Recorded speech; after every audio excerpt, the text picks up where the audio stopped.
Star Trek Discovery has already captured my attention. I mean, it's the Meredith Grey of Star Trek series, dark and twisty, that is.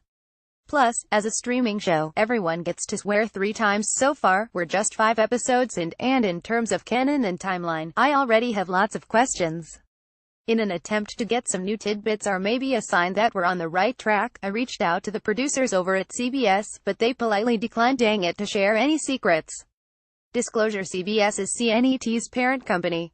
Obviously there will be spoilers, so turn back now if you haven't seen episode 5 yet. Why have we never seen the Spore Drive in other later treks? This has been a standing question for many viewers since the system was introduced. Discovery executive producers have maintained from the beginning that the entire show will eventually line up. At a recent New York Comic-Con panel, EP Akiva Goldsman said, bold emphasis mine, we are wildly aware of everything that appears to be a deviation from canon. We will close out each of those issues before we arrive at the 10-year period and hit the start of the original series. Finally, we may have our first clue why we've never seen this tech before. Look at that creepy, lingering smile. CBS during episode 5, LT.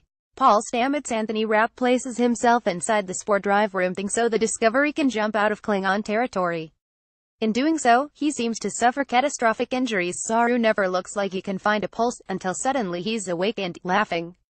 At the end of the EP, as Stamets turns away from his bathroom vanity, we see his double other self remain behind exactly where Stamets was, then turn and walk toward the bedroom just seconds behind the real Stamets. Is Stamets really our Stamets? Did his trip on the mycelium network imbue him with powers, or did it throw him out of sync with the world? Is a part of him still catching up, or have his own timelines diverged? We obviously have to wait to find out, but this could be the beginning of Stamets' descent into madness, forever out of sync and trapped by his own biological clock, perhaps doomed to insanity. Then again, this could just be the beginning of our episodes about the Mirror Universe, which EP Alex Kurtzman confirmed just last week we would be exploring this season.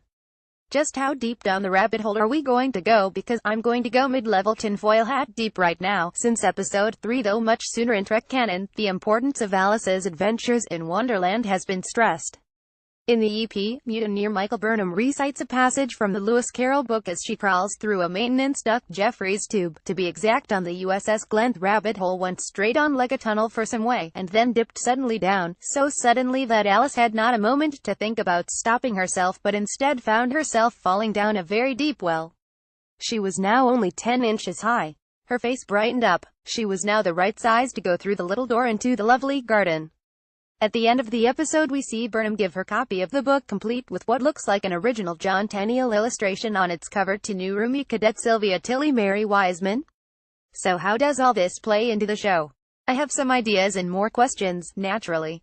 Burnham hands over her paperback to Tilly. CBS Capt. Gabriel Orca. Jason Isaacs. Naturally seems like Burnham's guide, much as the White Rabbit hopes Alice find her way into and throughout the Wonderland.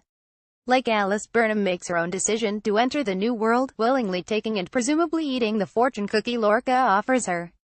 The caterpillar rests on the mushroom, and what does Ripper the tardigrade travel on? I think he and his Spore network or navigator for more than just Alice Burnham here. As for the Queen of Hearts, I have no trouble imagining Tilly sliding into that role. The girl already seems a few cards short of a full deck.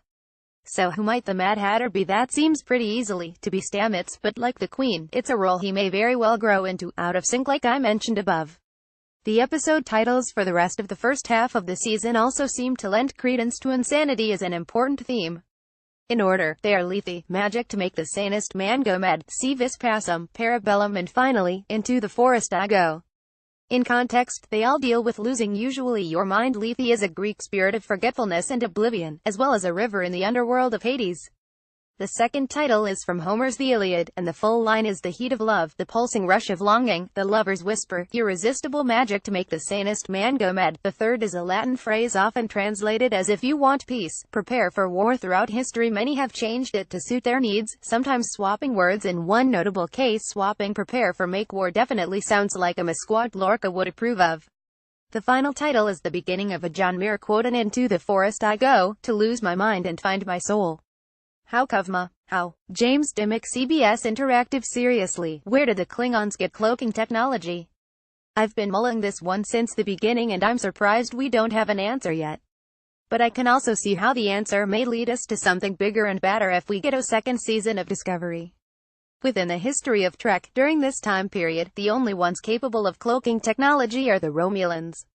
Throughout Trek history, the Romulans and Klingons allied, but only in the future of Discovery. This doesn't make it impossible at all, but merely adds another layer to already established canon.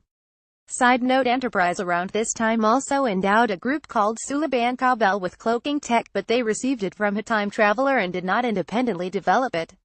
I do think Romulans would be so willing to share tech with any races they believe will bring about the destruction of Starfleet and the Federation, the enemy of my enemy is my friend, and all that. Shiny. CBS, lest we all forget, what the heck are the black badges for?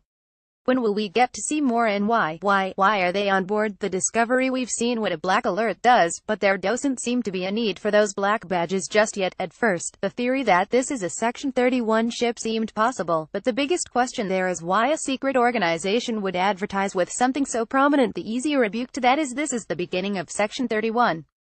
Therefore it could be slightly more open and known. I'm not the only one who's asked about this, not by a long shot, but I'm still not convinced it holds water.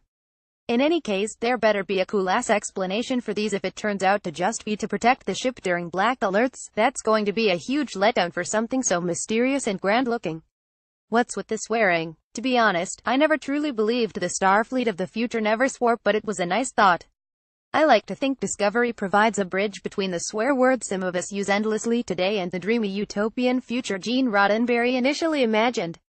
In an interview with CNET's Roger Chang, Kurtzman addressed this, assuring fans that the core themes of Star Trek remain.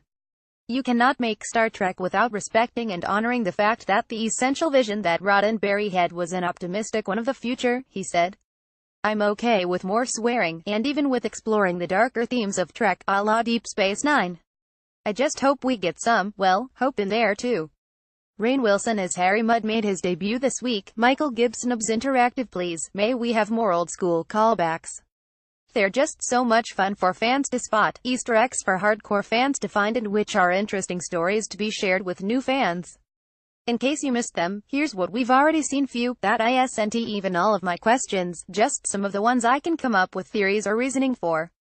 Take, for example, the ones Episode 5 brought up alone for me at least. If El-Rel was in charge of that Klingon warship, where was VOQ? You note, the white Klingons had declared allegiance to. Why was she supposedly making googly eyes at LT Tyler, a Starfleet officer and human to boot, after telling VOQ in Episode 4 he had to sacrifice everything to get back what had lost? Doesn't seem like she sacrificed very much. Notably, rumors are that the actor who plays Tyler, Shazad Latif, was also billed covertly as VOQ, thereby pointing to him being a deep-cover spy. Latif was originally cast as Cole, Kuvma's protege, and even that description has changed. Why did Lorca not go down with his first ship? Captains traditionally go down with their ships, so why did he think he was special and should get to escape? Why does the Discovery spin when powering up for a black alert jump? There's no real reason, and it doesn't even spin that way to jump.